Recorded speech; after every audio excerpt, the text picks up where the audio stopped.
Just a few days ago, I saw Star Wars Revenge of the Sith in movie theaters for the first time, not just since they came out, but ever. And let me explain why. Late 90s, Phantom Menace comes out. Packed audience, I'm there. West Columbia 7 in my hometown. And the credits go up, everybody applauds. Fast forward to the end. Walking out in silence. Nobody knows what happened. They don't want to say they didn't like it, but they weren't happy with it, or they were trying to process what happened. Fast forward to the second movie, Attack of the Clones. Similar thing, but now there's already been in the media and everywhere, there wasn't really internet necessarily. There was, but it wasn't as big of a presence. But there were discussions about how disappointing it is, how they let everyone down. So you went into it expecting that. By the time Revenge of the Sith came out, I was so frustrated with everything, I just couldn't bother. I didn't like the CGI, I didn't like the acting, and I just had enough. Didn't want to see it anymore. Never saw it, maybe clips of it on TV, Revenge of the Sith, here or there, but never really watched it. Not entirely. Fast forward to COVID. Seen every movie on the planet in the history of cinema, and I decided, let's pop in these old prequels and see what happens. First movie, first 30 minutes, dumb. I thought, just didn't do anything. Paused it, went to the store, came back. The reason I'm telling you this is because something happened when I went to the store. I don't know what it was. Came back, Phantom Menace, great, the rest of it. Attack of the Clones, great, even better than Phantom Menace, the last hour and a half. Don't know what happened. By the time I got to Revenge of the Sith, I'm telling you, I was emotional. It hit me like a ton of bricks. It was like all the stuff that I had thought it wasn't true. And I don't really know how that happened, but it did. And one of the things that happened in the original, sort of releases was that I thought Hayden Christensen was terrible. I thought he was awful.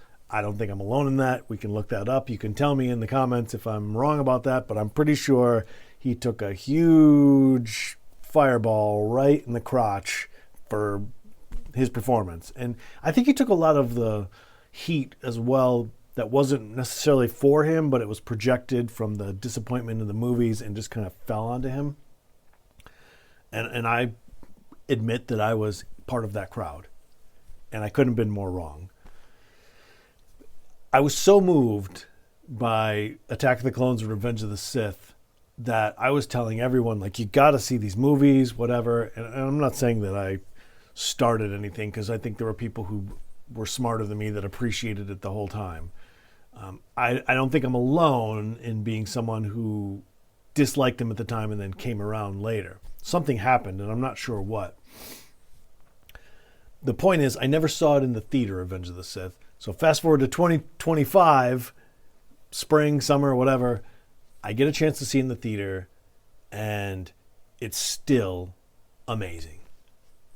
Hayden Christensen, I owe you an apology. I'm so sorry, buddy. And if you feel like you owe him one, put it below, because I know I can't be alone. I'm just going to say this, okay?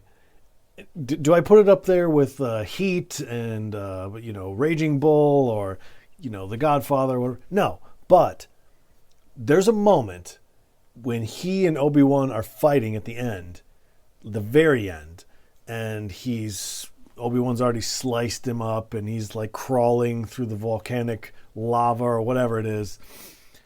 He screams, "I hate you," at Obi-Wan. And that moment is Oscar-worthy, Academy Award-worthy. Go back and watch the whole movie and get to that point, or even, watch the scene or whatever. It is so good. It is unbelievable. The emotion, the drama. You're not going to find better acting than that. I'm sorry. I'm not saying that the whole thing was great. I'm not saying that everything was an Academy Award nomination. I think he could have done it.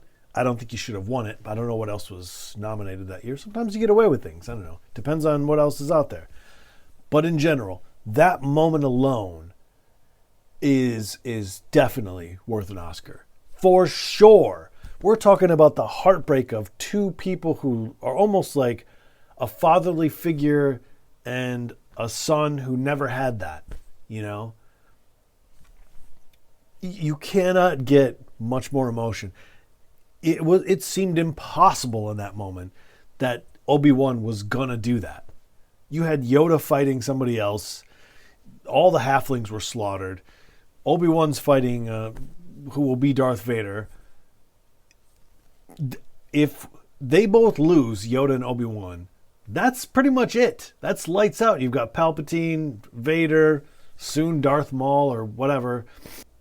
So I had like a camera malfunction there, so I don't know exactly where this is going to pick up, but there's a moment in there anyway where the rebellion could be totally crushed. Without any Jedis, I don't think you're going to do it, right? If you have Palpatine, Darth Vader, Darth Maul to come, if there's no Yoda and there's no Obi-Wan to teach Luke, and who knows what could happen. So that moment is already drenched with intensity and action and drama and philosophy. Throw in the fact that you've got this young man who feels that he was going to be the greatest Jedi or fighter in the world, and he just gets bested by his master, who's sitting there saying, like, you were supposed to be the chosen one, you were like a brother to me, and for him to rise up and say, I hate you. I can't get over this moment, I'm sorry. But you got to watch this. If you haven't seen it in a while, I would highly recommend you go back and watch these movies. I think everybody who thinks that I'm onto something by that these movies are better than what we remember, I'm going to apologize to him. I'm so sorry if he ever sees this. Now, I'm not going to do the same for the child and Watto and all those, whatever, or Jar Jar. But it was so great to see this in the theaters because something happens in the theater, right? Everything's magnified. Whether it's great or whether it's terrible, it gets accentuated. And so to see it finally in the theater, 20 years later? It's got to be 20 years at least, right? 25? Can't be 25. Could be, I guess, 25. Amazing. The whole thing was amazing. It's kind of hard to... I like the momentum of all three of them together. Phantom, Attack of the Clones, and Revenge of the Sith. I think during COVID, I watched them all over a couple of days.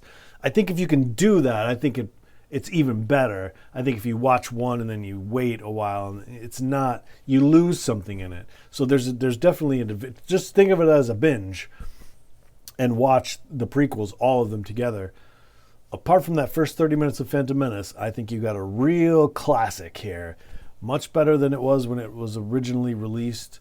I think people were expecting too much, maybe. I know I was. You wanted to have the impact, an equivalent to impact, and you weren't going to have that because it had already happened, It's like if you, maybe you've been married for 20 years and you renew your vows or go on a honeymoon. It's not going to be the same. I'm not saying it's going to be worse, but it's not going to be the same, right? You're younger, you're whatever, But I do think that moment, at the very least, should get Hayden Christensen an Oscar. I know it's probably crazy, but I'm going to stand by it. So let me know what you think. Have you come around on the prequels? Or were you always there? That's an even maybe more interesting question. Were you screaming from the rooftops back in 2000 or 1999? You guys are crazy. These are amazing. Prophetic, or you seeing through all the bullshit. You caught it. Congratulations to you. But if there are people who, like me, who didn't like them when they came out and then came back around, I would love to hear from you. I want to know what you think. So, I mean, we may not agree on the Oscar moment, but I'm sticking to it. I think it's a great moment. And, it, for me, especially during COVID, it kind of pulled me back into the whole story. So, Revenge of the Sith in the movies. Check that off the list.